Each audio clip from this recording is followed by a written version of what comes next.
The Krig 6 is one of the best assault rifles in Cold War, and it's a go-to for the COD pros and in league play. So today I'm going to tell you how to get gold in the easiest way as possible. But before I begin, this is Going for Gold, the series where I give you the quickest and easiest ways to unlock the golden camos on your weapons in Call of Duty Cold War. In this series, I go through some tips on how to level up your gun quicker, the best class you want to be using, and also going through each individual camo challenge, give you a few tips on how to do it a little bit quicker and easier. So getting straight into it, the Krig 6 is pretty good no matter what class you have on it. So at the start, when you've got no attachments, it will still be usable. Here's some quick tips how to get leveled up nice and quickly, so then you get those attachments unlocked so you can move on to getting those camo challenges completed really easily. So first thing you want to focus on is make sure you're playing in domination. This is the best mode because the spawns are the most predictable and players will often just sit on objectives where they're easy kills to get. Make sure you're pre-aiming quite a lot because the downside of having no attachments on it is the ADS speed is quite low. Use your advantage at range to get some nice easy kills, and if you get stuck in those close squad situations against SMGs where you don't really want to be fighting using this gun, make sure you hip firing to get those kills, stay alive and continue your streak. Whilst leveling this gun up, you want to get a red dot sight on as quick as possible to make it easier to get those accurate kills, and put on any attachments that will increase the ADS speed and reduce the recoil, just to make it easier to get those kills so the gun is a lot more controllable.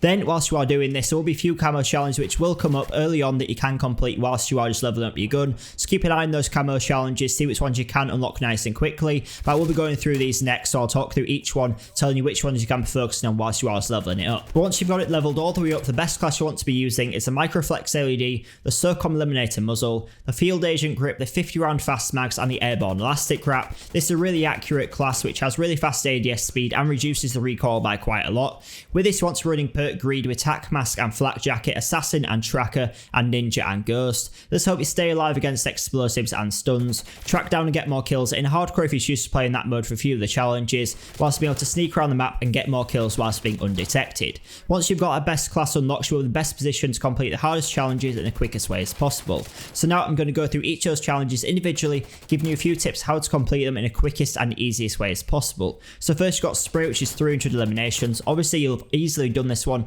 whilst just leveling the gun up. Next, then you have Stripes, which is 100 headshots. You might have got some of these done whilst you have been leveling it up. If you haven't already got the gun leveled all the way up, make sure you are focusing on this one whilst you are leveling it up, because it's a really easy one to get out of the way, so you don't have to focus on once you have that best class setup. But if you are struggling, the best class setup will really help you to finish it off, as it does have such low recoil. Next is Classic, which has gone 25 kill streaks. This can be a hard one to complete, but if you are struggling, make sure you are playing on game modes like Hardpoint and Domination, where the spawns are easy to predict, so you can predict where enemies will be coming from, and it's easier to get a kills on whilst they are focusing on those objectives. Just play around the objectives, hold them down, and they'll just run to you. As long as you're playing a bit away from the objective, you should be able to stay alive quite easy. And something which I found that helped me to complete this challenge easy was to play in hardcore, because I often found that I was choking the final kill by just one bullet. So if you're playing hardcore, it's always a one-shot kill, and you don't have that opportunity to choke your final kill. So if you're struggling, definitely give that a go and just play slower to counteract the speed at which you'll die if you get hit. Next is Geometric, which is 50 long shots, and I found this one actually quite easy to complete because this gun works well at longer ranges but doesn't need that much range for it to count as a long shot. But if you are struggling, there are a few locations which make it easier for you to complete them. One which I'm using in the gameplay is on Nuketown, just standing next to the house.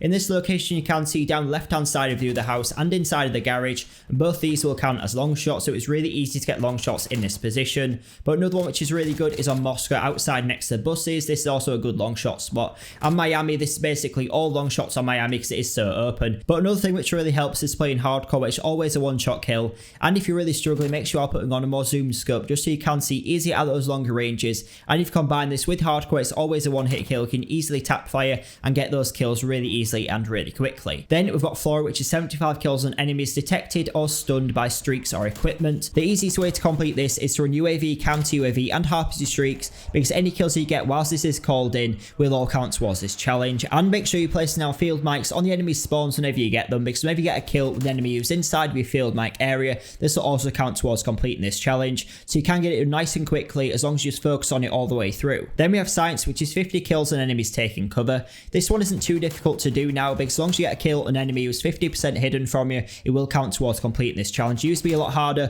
but now they've changed the requirements of it, so it makes it a lot easier to do. But there's not really anything you can do in particular to make this one any quicker to complete. You just need to keep on playing and eventually will complete it. I've generally not found it too difficult to complete. And finally, you've got Psychedelic, which is get 25 double kills. Again, focusing on hardpoint and domination, as these are the best game modes to play in. And if you are struggling to get the kills in called in, you can always give hardcore a go if you think it will help you. Make sure you don't rush your second kill, take your time and land your shots, because you have quite a bit of time in between getting your first kill and your second kill for it to count as a double kill, and with the best class setup and playing on those game modes, it shouldn't be too difficult for you to complete it. Once you've completed all those camo challenges, you will have unlocked the golden camo on the Krig 6, and you'll be one step closer to getting diamond ARs and one step closer towards unlocking dark matter. If this video has been helpful, then please make sure you do subscribe and like, and if you want to see more videos just like this, so make sure you check out a playlist which is linked on screen now. I've done all the snipers, a couple of SMGs and a few others, so thanks for watching and I'll see you in the next video.